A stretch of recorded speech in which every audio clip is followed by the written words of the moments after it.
Welcome to the Starting Over Stronger show, where you'll find help and hope for your divorce survival and recovery.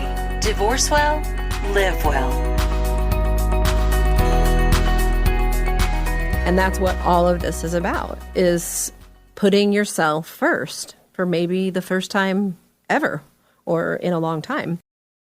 Hey guys, welcome back to Starting Over Stronger, Divorce Survival and Recovery. Today we are going to be talking with Jo Harrison. Jo is a wellness coach and a registered nurse. She works with people on all facets of their health and wellness, and we are going to be talking today about the divorce diet, or more specifically, maybe some do's and don'ts for taking care of your health and well-being as you divorce. So, hello, Jo. How are you doing today? Tell us a little bit about yourself. Well, I'm very excited to be here. It's kind of a dream of mine to be on a podcast. So, again, making my dreams come true, Annie. I'm an RN, and my passion is making people be the best that they can be. And so when I meet somebody, I like to get to know them and find out what really drives them. Very good. Awesome. Well, the divorce diet is kind of generically speaking slang, I guess, for probably not eating enough when you're stressed out and going through a divorce. And so I think it's kind of a common thing that a lot of people deal with, that stress being the real culprit. They just don't have as much of an appetite as they normally would. And then on the other side of that coin, there are the people like me who stress eat, so they actually end up eating more. And so either way you go, you're not really eating to your best benefit at a time when you really need to be. Talk on that just for a minute as far as what your experience is with working with people with regard to stress and nutrition. One of the things that they teach us and taught us in nursing school was that when you are under a lot of stress, your body produces a hormone called cortisol. Mm-hmm. And cortisol, when that is produced inside your body, and you're not even eating, your body produces sugar from the liver and the glycogen.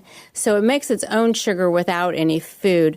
So naturally, when you're under a lot of stress, your blood sugar rises. Then once your blood sugar drops again, you're hungry. And so when you're hungry like that, when you're stress eating, you reach for something that has a lot of carbohydrates in it, like, chocolate, ice cream, comfort food, right? One of the best ways to combat it, and easiest way, is to go outside. So being out inside of nature. So I tell my clients that have a lot of anxiety and stress from divorce or for whatever reason in the world, try to go outside for like 15 minutes. And I know that you do this when you go early in the morning is the best time to do it. You get out early when the sun's just coming up and spend at least 15 minutes outside on your deck or take a walk. And if there's for some reason that you can't get outside, just, walk around your house, get by a window, by some kind of light. So your cortisol levels will go down naturally by just doing stuff like that. And I know that we kind of talked about that walking, exercise, and anything like that also helps just get your mind off of what's going on around you. Another way for the stress eaters is to not have the food in the house, the bad food. You can give it away, you can throw it away, but the best way is just to have things that you do reach for are actually healthy for you. So a healthy alternative, broccoli, with like ranch dressing, that's always kind of like a really healthy snack. And just have the really good stuff around. Can you think of anything that you like to eat that's real healthy? I'm sure I can. One thing we had at a restaurant was they called it Zucchini Chips. Oh, yeah. And you just like really thinly slice zucchini and then air fry it and dip it in ranch dressing. And it's pretty amazing.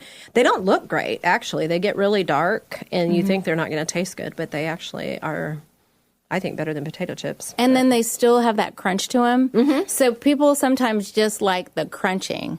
So like celery, like you said, zucchini chips, cucumbers, the vegetables are always going to be the best alternative.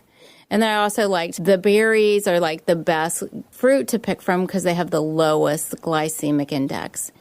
And berries, because we talked about sugar levels, but berries with cinnamon sprinkled on top of them. Cinnamon helps regulate your sugar levels as well.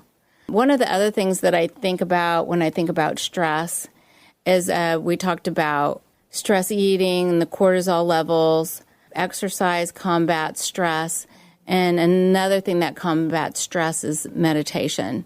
Okay. And there's a lot of resources out there now for people that want to learn how to meditate. And basically, you know, when I get up in the morning and I meditate, I just make the room real quiet, or I'll put on some soft music, but just kind of try to clear your mind. And once your mind gets clear, it relaxes you, but you're able to think of stuff that you might have forgotten that you need to get done for that day. Well, we'll probably get into each of those things a little bit more, but let's start with, you know, I have talked before about there's a lot of neuroscience that's coming out nowadays that people 10, 20, 30, 40 years ago didn't have the benefit of. What have you studied that you think applies here with regard to just the way our brains work and how stress affects it? Well, that's a really interesting question because neuroscience is one of the topics that I have been studying. And what I have found out is that inside your brain, there's ways to motivate you. And actually, stress and agitation are a motivator. I mean, you don't really think that they are, you know, just normal people, but they kind of get you going in a way. I mean, you do need some stress in your life, but not probably the stress that people are getting from the divorce. That's like extreme stress, just everyday stress, just to keep you motivated. So stress can motivate you. A lot of stress needs to be managed. The agitation, stress part of the brain is really close to the pleasure part. Mm-hmm. So I found that kind of interesting. So people are motivated with the hormone called dopamine. And when dopamine is released, what I found interesting is that it's released with small victories. So that you have to know it's not really about the destination, but it's about the journey. So when you're on your divorce journey, all the small successes, you need to have some kind of way that you're going to like think, okay, this was a victory. The victory at the end of it is the bigger victory. During it, there's a lot of small victories that your brain actually releases the feel-good dopamine response, so that you should just take a moment and notice that that's actually happening. And then when you do celebrate the small victories, seeing things in a positive way, so you become less stressed. So when you're motivated with positive feedback from positive things that have happened, those things kind of keep going. One of the things that I also have learned that it's giving yourself, when you wake up in the morning, say to yourself, it's going to be a great day, even if you don't believe it. So it's kind of like fake it before you make it. Yeah. And you just say it like, it's going to be a great day. Yeah. Yeah. Well, and you have so much control over that. You know, one of my affirmations is that I get to choose how I feel. And today I'm choosing happiness because I really think there's a lot of power in that. It is kind of a fake it till you make it, but at the same time, it's not really fake because you do have the choice of, you know, your response to the things that happen in your life. You don't necessarily have any power, control over all of the things that happen, but you always have power and control over the way you choose to react or respond to those things. And so that's where our power lies. And one of the things that you'd mentioned with regard to the neuroscience of the brain had to do with breathing. Talk about that a little bit, because I'm curious how that would affect. Oh, thank you for reminding me about that. So breathing is when you are under a lot of stress, what you want to do is take 2 breaths in and then 1 deep breath out. And that actually relaxes you in any situation.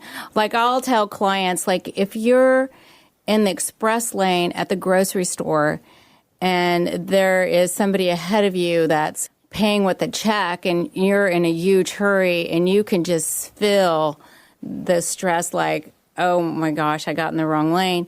You just take 2, deep breaths in and then out, and it just totally takes your pulse down and your blood pressure down. And you can do that anywhere. It's free and it's available to everybody. So breathing exercises, and what's kind of really cool now is your Apple Watch or your Fitbit, but they tell you take a minute and breathe. I don't know if I'm like holding my breath when it says that, but I think we all forget that breathing is something that we have to do and that it makes such a huge difference. So actually, we also talked just a second ago about cortisol levels and about waking up in the morning. If you find that you're waking up and you're not getting straight up and awake as you want, breathing just like that, like the 2 deep breaths in and then 1 long exhale, actually kind of gets you, it starts to wake you up in the morning.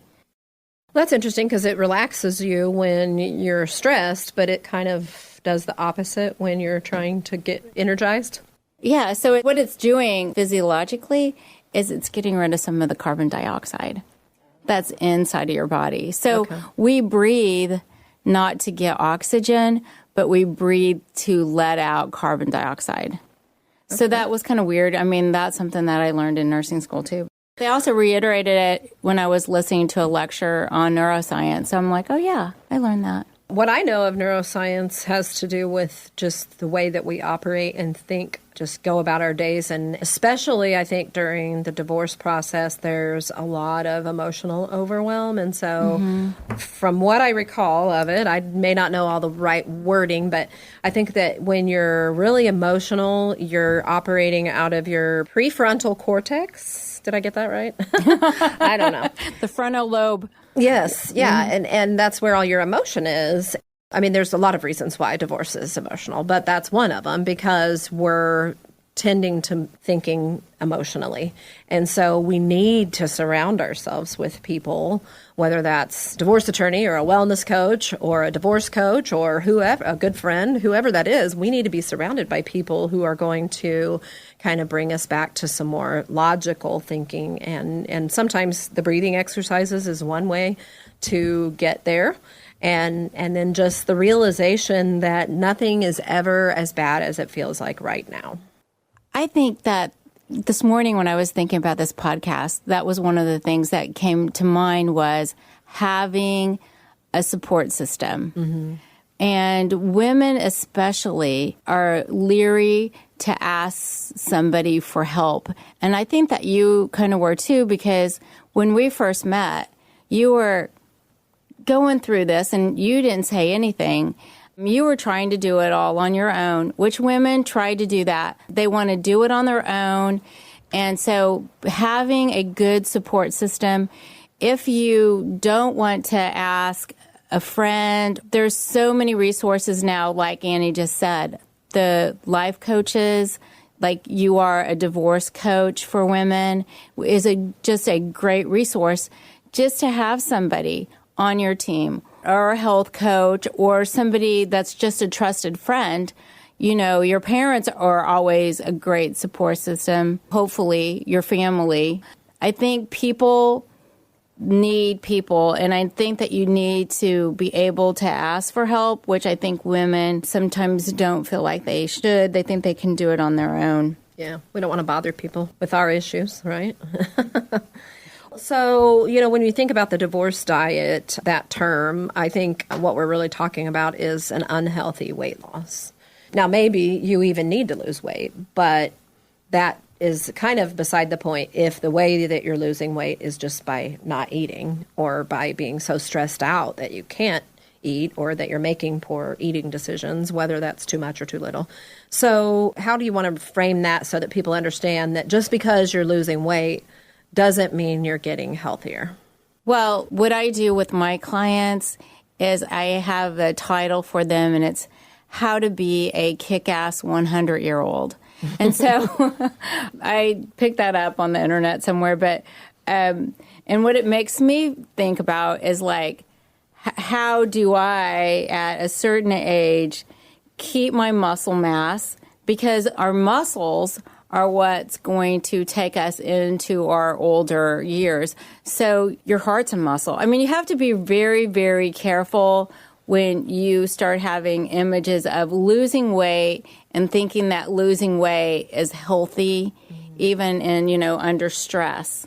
Because you want to make sure that you maintain a good muscle mass in your 20s, in your 30s, in your 40s, because those propel you. Like what you do in your 20s is how you look when you're 30. So if you're in your 20s and you're eating, bad food and you're not exercising, well, luckily that's forgiven because you're 20. So maybe we pick a different age. So when you're maybe in your 40s and then you're like, making poor food choices and not working out, it becomes quite evident once you turn 50. It's just really harder to then get healthy.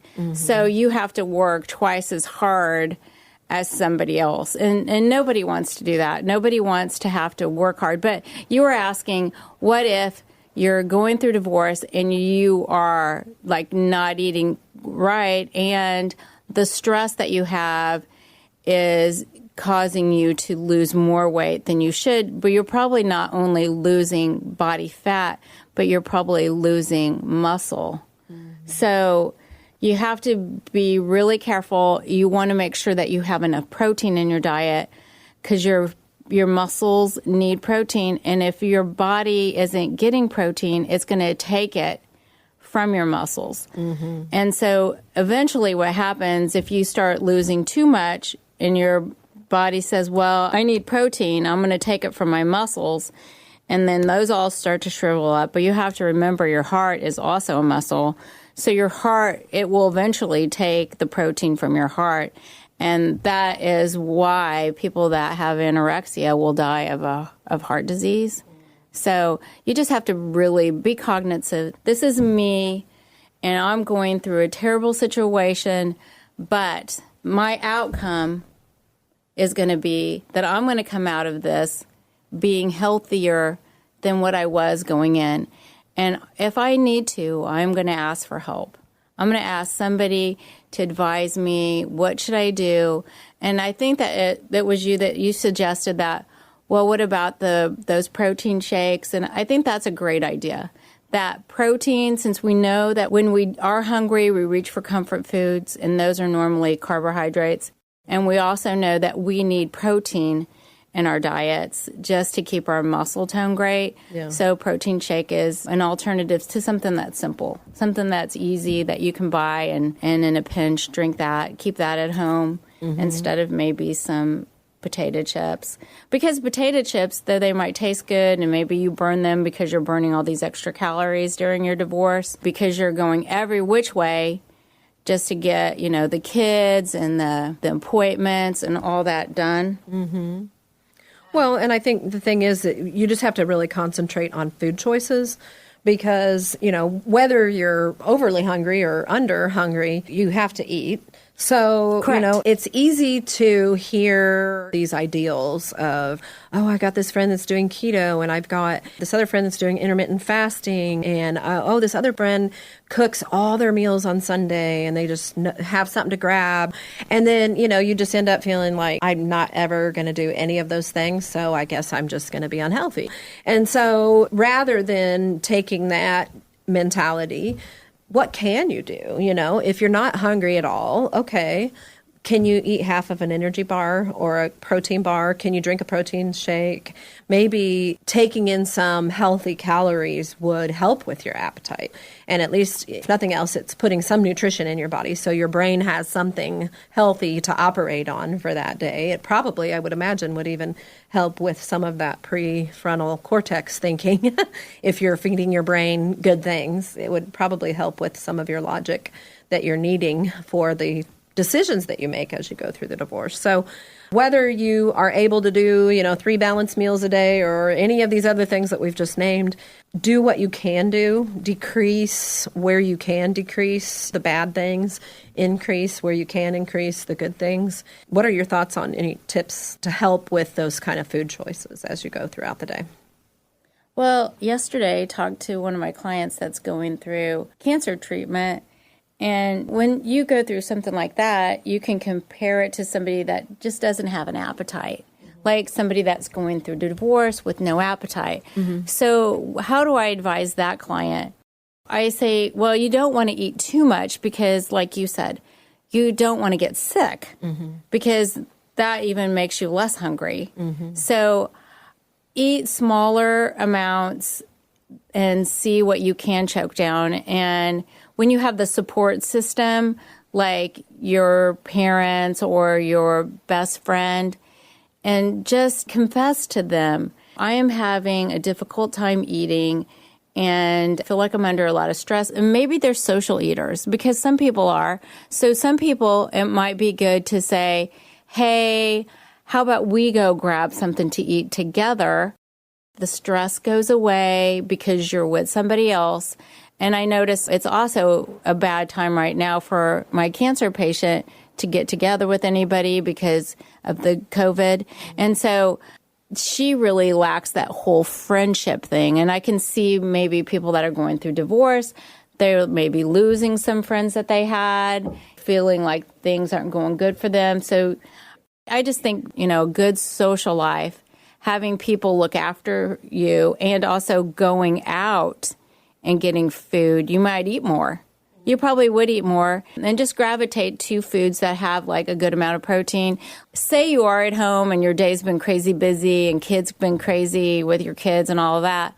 It's always easy just to make a scrambled egg, with some cheese in it.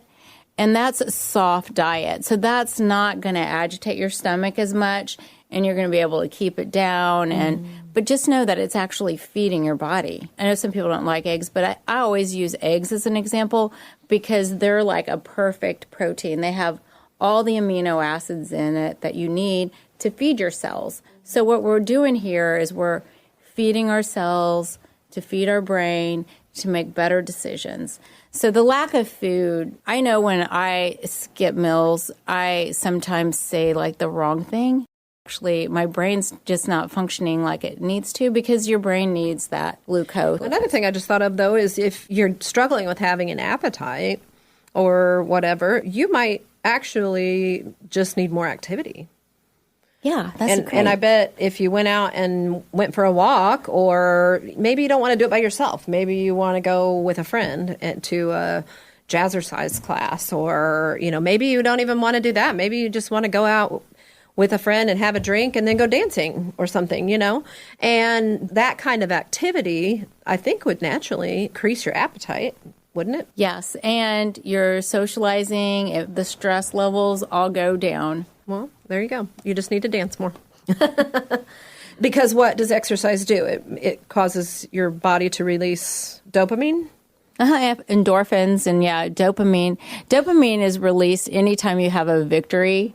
So like the small victories that we have, like getting the walk in the morning. Well, the walk in the morning not only gets you to release your dopamine and your endorphins, but it also lowers your cortisol, your stress levels. And so when cortisol is low, cortisol produces sugar from something that isn't even there. So it's such a great idea. Outside, 15 minutes in the morning, either with a friend or without a friend, for sure. And then just that interaction with people. Sometimes you just need somebody to talk to. I mean, we all do. Yeah, for sure, especially when you're going through a divorce. The dopamine kind of gives a happy feeling, right? I mean, that's the happy drug. Yeah, some people are really driven by dopamine, and then there's also the chemical in the brain called serotonin. And serotonin is also a feel-good release. I know that I probably am dominated with dopamine, because dopamine is things that you do that make you feel good. Well, food that's like comfort food is like one of the things that actually probably help release dopamine. Yeah, that's a bad one. So you want to decide, hey, you want to make a conscious decision. I am going to feel good by doing healthy things. By, like you said, the walk, meditation, meeting friends, meeting new people. And, there's always the idea of getting on a dating site. And I know that you had a podcast on dating. So just know that you do have to get yourself out there, meet people, and interact with people, because you can't sit at home, by sitting at home, it just makes the problem worse, and your brain just spirals out of control into the wrong places. But make sure you don't have any of that bad stuff in your cabinet to grab. Lots of different ways to avoid that. Yeah. Well, really what we're talking about on all of these things is just the biggest shift that people have to make as they go through divorce. And that's where we started out, where you said women have a hard time asking for help. Women also have a hard time focusing on their own needs. And that's what all of this is about, is putting yourself first for maybe the first time ever or in a long time. And I've heard that. I've heard people say they've come to see me wanting something for themselves finally. They have gone through a divorce and they feel like now they are on their own and finally I am getting to do something for me. And I think that's just, like you said, women always put their family and their husbands before them. Mm-hmm. And sometimes they're the last. And then going through something like that is just, they just don't know how to start over and how to, like you say, starting over stronger. Mm-hmm. So starting over stronger is a great affirmation in itself. It has a very positive connotation, like we just talked about earlier. You get up in the morning and you say, I am enough and I am going to have a great day. The words just I am are very powerful. And so the more you say it, the more you start to believe it. Mm-hmm. And it could be that you were in a relationship that was not feeding that part of you. And then you had started to believe that you weren't as great as you are. So you just now that you are in a situation where you are getting divorced, you just need to start saying to yourself, I am beautiful. I am worthy of the right person to love. Absolutely. As you learn to focus on your own needs, that covers a lot of ground because there's your spiritual life, your physical life, your emotional life, your mental life, your even financial or intellectual. And we could probably even think of more, but just focusing on your own needs starts internally. And so really it starts with that emotional or that mental component where you step away from self-blame. You don't allow yourself to stay stuck in replaying the past and old negative programming from the past, maybe things that your ex said to you that you internalized and became almost something that you believed about yourself. And maybe you're starting to see that maybe that's not true. Maybe that's not who I am at all. And so, you learn how to rewrite those scripts in your mind. And that, I think, is really the foundation or the soil where, we can begin to sow some seeds of good health and the things that would lead toward making good food choices and, making good decisions for yourself spiritually and emotionally and physically on the whole, because that's the foundation of all of it, is what you're telling yourself in your head every day. I think that you put that very well.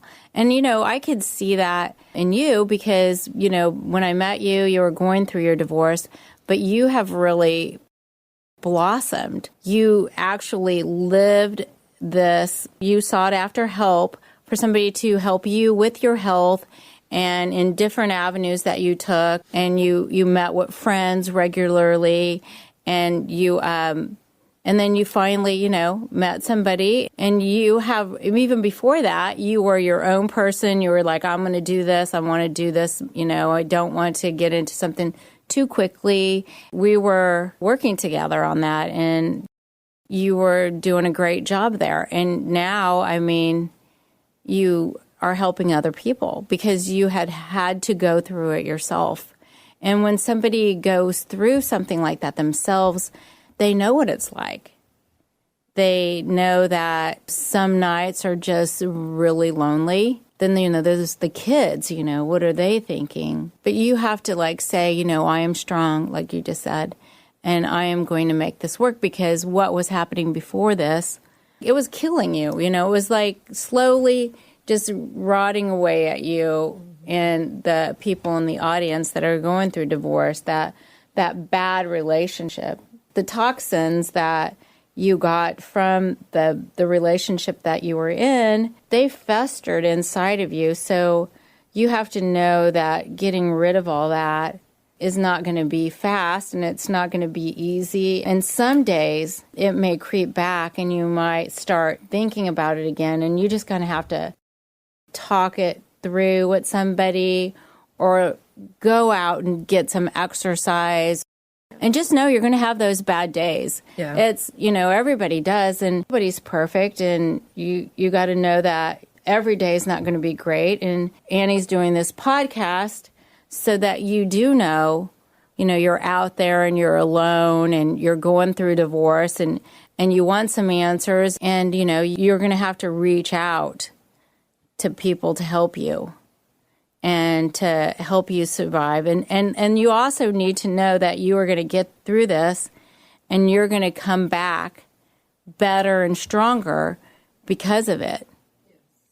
Absolutely. And so don't beat yourself up when you have those days of, self-blame and you feel stuck again and replaying the past. Just recognize that it's okay to have those feelings. You process through them. It's like peeling the layers of an onion. You eventually peel away all those layers, but it takes time and it takes a lot of grace, showing yourself grace. But each time just redirecting yourself to instead envision your future and focus on what you want. Think about yourself in 1 year and in 5 years or in 10 years. What do you want to be? Who do you want to be? What do you want to be doing? What do you want your life to look like? And then what do you have to do today? You can't do all of that right now, but what can you do today? And if that's picking up a box of protein drinks, then that's what it is, And if it's hiring a divorce coach or a wellness coach, then that's what it is. You just take little steps each day toward the direction of where you want to go and where you want to be. And that's how you get there. And, you were talking earlier about strength. And I think the other day I told you I have a tank top that I wear when I work out sometimes that says strong is the new skinny. And it's an encouragement to me because my favorite workout is kickboxing. So I like kicking and punching things. And that all started when I was going through my divorce and I needed to kick and punch things. And I found a place I could do that. So I love that because obviously at the ripe age of what I am now and what all of us probably are listening to this. A lot of us are middle-aged. Being skinny probably isn't in the cards for a lot of us. Some of us, maybe. But being strong is an absolute possibility for everybody. And so who cares what the scale says? Just what are you doing today to get stronger?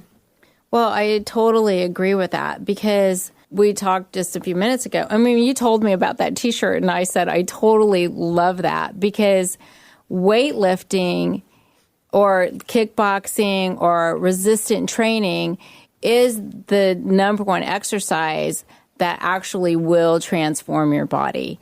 And you need those leg muscles, those shoulder muscles, those arm muscles to propel you into adulthood. If you go in, and I have been being in the medical field, go into a nursing home and you see people that are having difficulties maneuvering, you have to keep your muscles going. And you do that, like Annie said, strong is the new skinny. So by doing resistant training, you can, kickbox at home.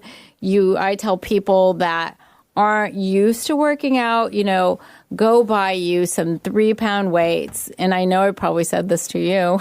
Yeah. And just like when you're sitting there, and you're just vegging out, take those weights and do your bicep curls and your triceps and get your arms moving and do some squats and do some setups because our muscles are what's important. And muscle is always going to weigh more than fat. So, yeah, it's not what the scale says. And I know women always, when I meet with women, that's their big thing is like, I want to lose. But you don't want to lose your muscles. And so that's why I tell them, what does it mean to be, a kick-ass 100-year-old. It means that you can bend down, you can go all the way down to the ground and pick up your grandkid, right? You have to be able to bend down and pick them up, take your luggage and stick it up into the luggage thing and the airplane, when we eventually all start flying again. Because we want to travel. Yeah. We want to be able to carry our groceries up a flight of stairs, without any help. So, that's what it's all about, just staying strong and coming back stronger. Yeah. And how do you get stronger? One day at a time. Absolutely. Well, thank you again, Jo, for your insight and for your tips to help listeners just to get more in touch with how to grasp health and stay healthy and get healthier even as they go through divorce. I like to say you don't have to just go through divorce. You can grow through your divorce. And because I think it's so important to grasp that mindset of, this is the reality and it sucks. This isn't what you planned. Nobody gets married to get divorced. But here's where you are and here's where you want to be. Let's focus on today, tomorrow, and the future and how to get you there. And it is one day at a time. So I thank you all for joining us. I love meeting you guys here every Wednesday to explore these important issues with you. And I would just ask again that if you haven't already, please go and find Starting Over Stronger on Facebook. Follow the page, like the page, rate and review Starting Over Stronger. And you can do that also on Instagram at SOS Divorce Coach Annie. And you can also share this with someone that you know that needs this support, somebody who's considering divorce or facing divorce. And as always, you can shoot me an email anytime, Annie@startingoverstronger.com. If you have any questions or if you want to make a recommendation for a topic to cover on a future episode. We will meet you here again next week for more help as you divorce and hope as you are starting over stronger.